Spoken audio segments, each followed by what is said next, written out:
हमारे solar system में बहुत से सितारे हैं और उनमें से एक सितारा जुपिटर। जुपिटर के बेशुमार चांद हैं और उनमें से 5 ही ऐसे चांद हैं जिन्हें अमेरिका की खलाई इदारे नासा ने चांद का रुतबा दिया है।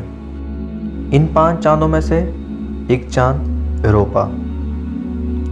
नासा के मुताबिक यूरोपा पूरा का पूरा बर्फ़ से ढका हुआ है और इसकी बर्फ़ की गहराई 2 किलोमीटर से 10 किलोमीटर तक हो सकती है।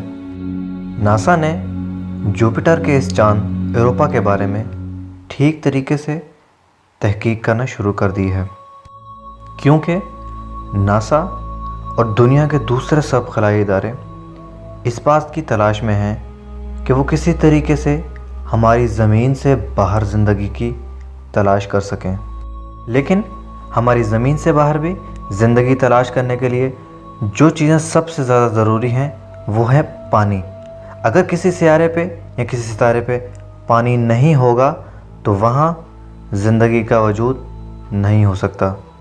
इसीलिए नासा आए दिन अपने नए नए प्रोजेक्ट स्टार्ट करता है, जिसके तहत वो हमारी ज़मीन से दूर जितने भी सितारे हैं वहाँ पानी की तलाश कर रहा है। इस बार नासा ने यूरोपा में पानी ढूंढने के लिए अपने एक नए प्रोजेक्ट का आगाज़ करने का इरादा रखा है। जुपिटर के गिर्द चक्कर लगाने वाला ये जुपिटर का चांद जो पूरा का पूरा बर्फ़ से ढका हुआ है। अभी तक नासा इस बात का अंदाज़ा ही लगा रही है कि इस बर्फ़ के नीचे माया पानी भी मौजूद हो सकता है या नहीं।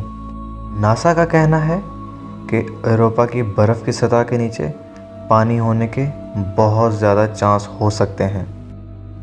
जुपिटर में मौसम के बदलाव की वजह से यूरोपा पर भी इसका बहुत असर पड़ता है।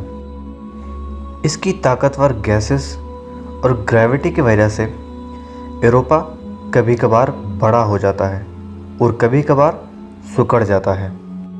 बरतानिया के स्पेस रिसर्च सेंटर के एक प्रोफेसर एंड्रयू ने हाल में ही कहा है कि इस मिशन को स्टार्ट करने से पहले ही हम बहुत सी चीज़ों से वाकिफ़ हैं। प्रोफेसर एंड्रयू 1990 में होने वाले यूरोपा पर एक स्पेस मिशन का हिस्सा थे, जिसमें इन्होंने यूरोपा के नीचे माया पानी होने और पानी के नीचे आबी मखलूक होने का भी अंदिया दिया है। यूरोपा के नीचे पानी की सतह 80 से 170 किलोमीटर तक गहरी हो सकती है। इसका मतलब ये है कि यूरोपा पर ज़मीन के मुकाबले में 2 गुना ज़्यादा पानी है। अमेरिका के खलाई अदारे नासा ने इस दिलचस्प दुनिया की दरियाफ़त के लिए 2 मिशन स्टार्ट करने का सोचा है। पहला मिशन, जिसका नाम यूरोपा केपलर है, जो 2022 में स्टार्ट हो जाएगा, और दूसरा मिशन लैंडर मिशन है, जिसके तहत स्पेस रोबोट को यूरोपा की सतह पर उतारा जाएगा। नासा के पहले मिशन यूरोपा केपलर में ऐसे कैमरे लगे होंगे जो यूरोपा की सतह से तस्वीरें लेंगे और साथ ही साथ वहाँ के मौसम का भी जायज़ा लेगा।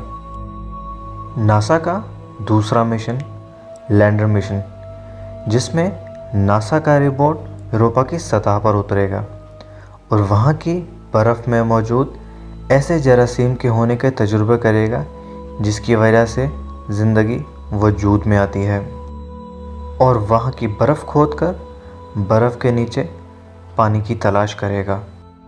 दुनिया की तमाम स्पेस एजेंसीज़ इस तरह के मिशन को बहुत दिलचस्प समझते हैं। अगर ये मिशन कामयाब रहा तो ये साइंस की बहुत बड़ी कामयाबी होगी। स्टोरी पसंद आई हो तो दोस्तों लाइक ज़रूर कीजिएगा और सब्सक्राइब ज़रूर कीजिएगा ताकि आप हमारी नई आने वाली हर वीडियो को फ़ौरन से देख सकें।